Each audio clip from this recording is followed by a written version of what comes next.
We have recently closed on our 9th home that we will be renovating and fixing up. Every time we finish a house, especially one we live in, once there's no projects left, we just get the itch to do it again, and we leave our beautifully renovated home for a bigger fixer-upper. Welcome to our 1930s Craftsman home in Springfield, Missouri.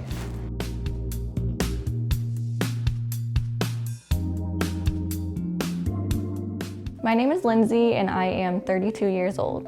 My name is Tyler and I'm 34. And we are living in and renovating a 1934 craftsman-style home in Springfield, Missouri. We bought our house for $310,000 cash and we plan to renovate it for $125,000.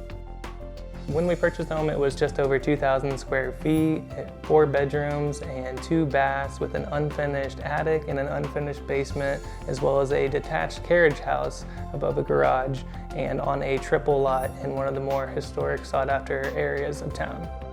We were able to pay in all cash for the home by using the proceeds from our previous sale, since they'll fund the renovations and our lifestyle here. Luckily for us, it was a great chance to eliminate our mortgage and live debt-free. Currently, we spent $50,000 renovating the home so far.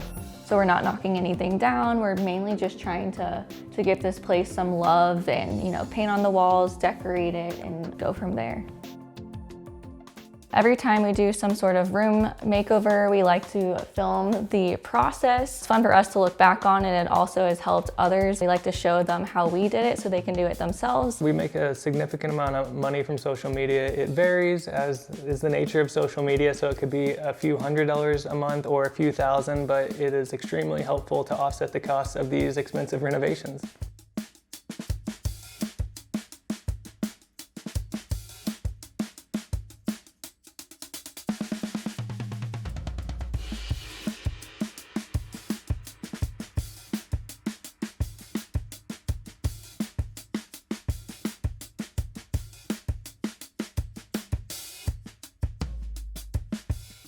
So we started flipping furniture back in 2020. So we were going on a lot of walks in our neighborhood. We saw a lot of furniture that was just being trashed on the side of the road.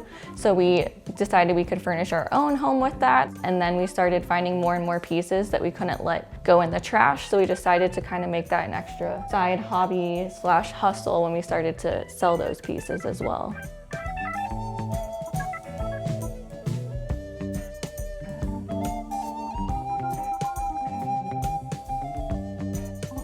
And I think that naturally got us into a little bit more of home design and renovation. We both had 9-to-5 jobs at the time. I was working in finance while Lindsey was doing marketing for a real estate company. And when we introduced the social media aspect of it, that was kind of our aha moment where we thought there's an extra financial element could push this to being profitable and allow us to quit our 9-to-5s.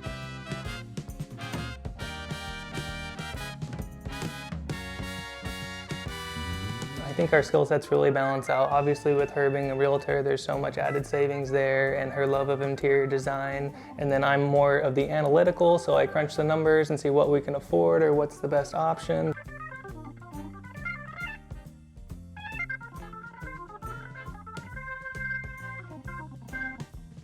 One of the biggest hacks that we found to helping build wealth is the IRS's primary residence exclusion for capital gains tax. Your primary home, if you lived there for 2 out of the last 5 years, for each single filer you can deduct up to $250,000 tax-free, and if you're married filing jointly, that's up to $500,000 that is tax-free.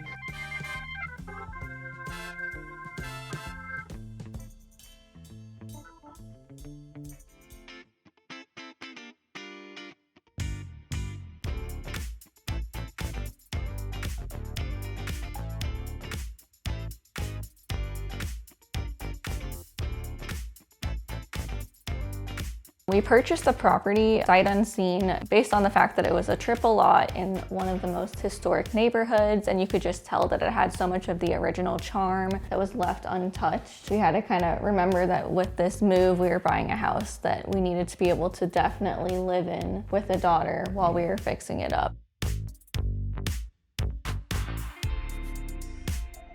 The original sales price for the home was $399,000, and we were able to purchase it for $310,000.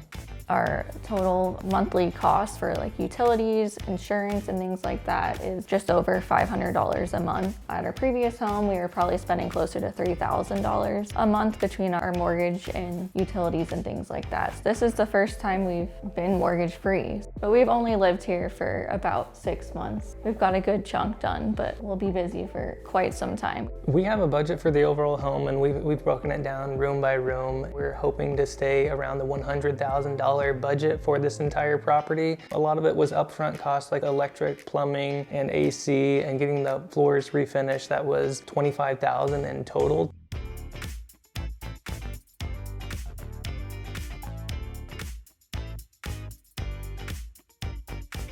So right now we're able to fund a majority of our renovation and our lifestyle still from the proceeds of our Florida home sale. I'm always trying to still be very budget conscious with everything we do.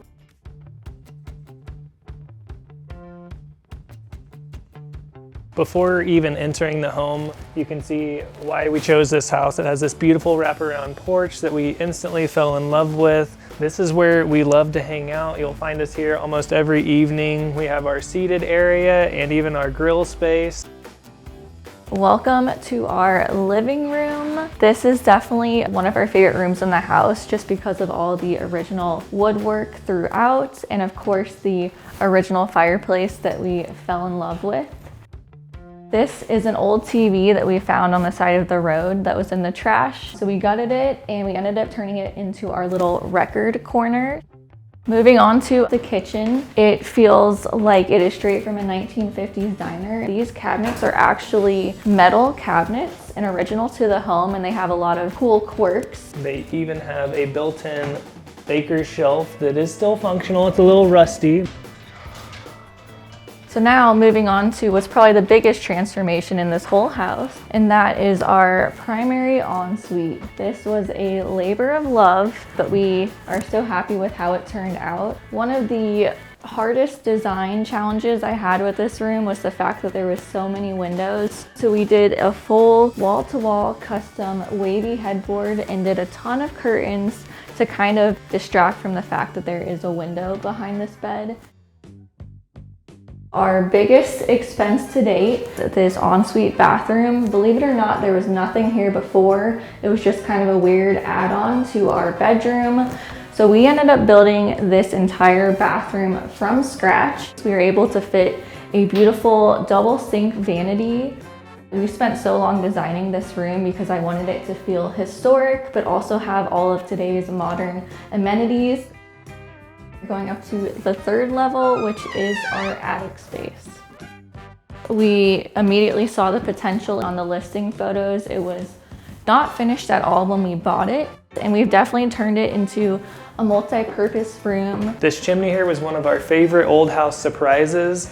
It was covered in plaster. We had no idea what was underneath, but we decided to start chiseling away, and we're just obsessed with how beautiful this looks and complements the wood floors. We have over half an acre of land, which is a lot to us. We actually are hoping to one day build our own pickleball court, and a portion of this. Here's the lovely carriage house from the front. It needs a little bit of work. This is where the stable boys used to be housed back in the day. This is going to be a place that we house guests and can bring them back here and have their own space. All the bones are here. Usable kitchen at one time. A bathroom as well. Currently nothing is working, but eventually this will be a beautiful place.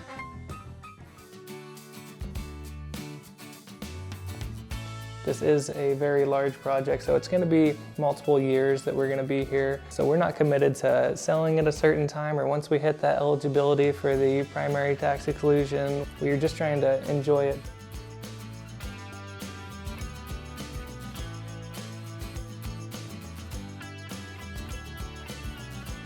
Our goal is to save some of that money and then reallocate it towards fixing up this home, because like we said, this home is going to need quite the amount of renovations over time, and we don't want to drain our savings. My best advice is to just do it. There's so many tutorials and things online. There's so many different styles and it can be overwhelming, but go and grab a gallon of paint and just put some paint on the walls. It's very affordable and temporary. Get some art that makes you happy and go from there, because we've definitely come a long way from our first home and we wouldn't be here if we didn't just start.